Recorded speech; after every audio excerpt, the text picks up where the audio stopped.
The NAIA World Series is underway up in Lewiston, Idaho, although thanks to a first-round bye, Lubbock Christian won't play until tomorrow afternoon. When they do hit the field, they better be locked in because there's no question, being the top seed, they are the hunted. With that said, however, LCU has been on top all season long, and they expect to be the last one standing in Lewiston when it's all said and done. Welcome back. Breaking news tonight concerning the Texas Tech men's basketball program. RedRaidersports.com and Lubbock Online reporting tonight that Red Raiders senior guard Jay Jackson has been dismissed from the basketball team. Tonight, Fox 34 contacted Randy Farley. He is the sports information director for men's basketball. He told us that there is no official statement being released at this time, but we're hearing an official word is that it's academic related. Jackson is a preseason first-team All-Big 12 selection, as he averaged 20 points per game last season. Once again, we tried to contact Texas Tech about the situation.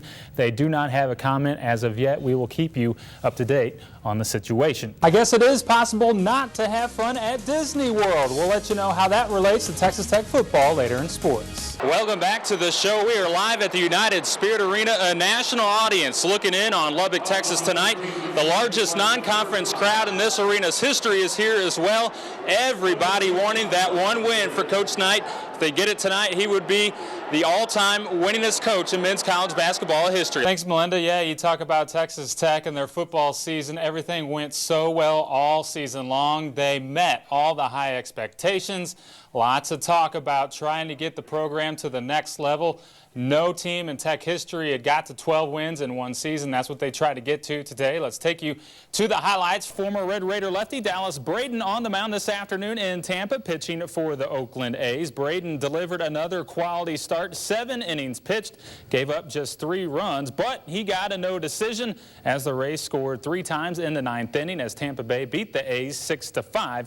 Braden's ERA after today's outing, pretty solid, 3.67. Last night, it was Michael Crabtree who got the hardware. Tonight, it's Graham Harrell's turn. We'll hear from the Red Raiders signal caller at 9:50 in sports. Yeah, that's right, Drew. You heard Coach Henderson say it himself. He thinks this is a very, very good football team. A lot of reason for that. You already mentioned the return of Austin Zuzalik at quarterback, and they have other starters as well. Let's go ahead and roll the highlights from this one. A great night for football. Some of the Western All-Stars, honorary captains before tonight's game. Good sight there. First quarter, Zuzalik, here he is. Throws an interception here to Jorge Carjabal.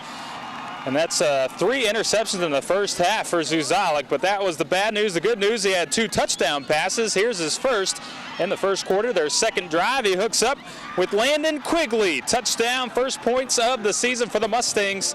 They led 7-0. The defense, very strong in the first half. This is Bo Campbell. Look at the sack and then the celebration. He almost hits Chris Need, the referee, there in the face. Thankfully, he didn't do so. Great first half there for Campbell. He had 3 sacks. Still in the first quarter, the offense back to work.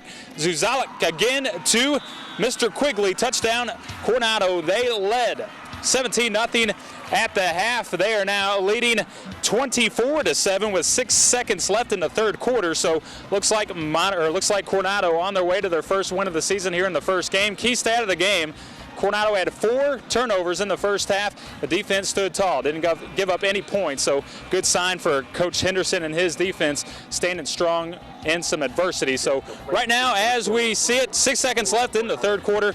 Coronado up 24-7 on Montwood. So that's the story. We'll have more for you tomorrow night. Live at Lowry Field. Drew, back to you. Welcome back to State College, Pennsylvania, here in Beaver Stadium on the campus of Penn State University. Capacity here just over 107,000. Now, it won't be that big, obviously, but the Little League Western All-Stars will play in front of the biggest crowd they've ever seen. They will play Georgia tomorrow afternoon in the U.S. Final. Here's thoughts from both teams on the opponent. They're pretty good. They got like 5 13-year-olds, but if we play as good as we have been, we're all right. We'll be all right. We've got some pitching. It's not super deep, but we've got some good pitching, and the kids play together. That's been the big key. You know, there's no superstar on this team.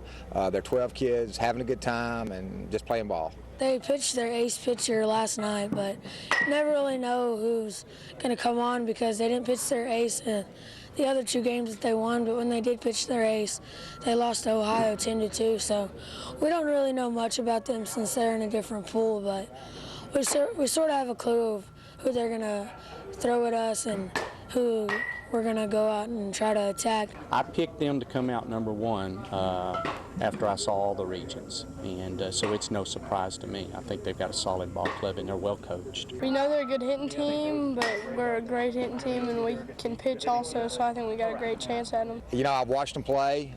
They're a very good team, very fundamental. We went back and saw what they'd done in their region tournament and state. Good team. You know, we're going to have to play our A game to hang with them. I think it'll be a good game. I think it'll be a lot of excitement, and it'll be a good one to watch. I wouldn't want to miss it. I think what's most important about this team is we can play the type of game that it turns into. If it's a low-scoring game, we can pitch. If it gets into a slugfest, we can slug. If it goes into extending innings, we've got the pitching staff to take it, gosh, several more innings past what normal game is. All right, the weather is finally improving. The sun is out. We're in the low 90s here in the state of Pennsylvania. Hopefully we'll have some of that tomorrow at game time. Once again, Lubbock Western taking on Georgia for the U.S. Championship tomorrow, 2:30 Lubbock time. Stay with us. We'll have highlights and post-game reaction for you tomorrow night on the news at 9. That's it from the state of Pennsylvania. Let's go back to Lubbock, Texas, and Drew in the studio.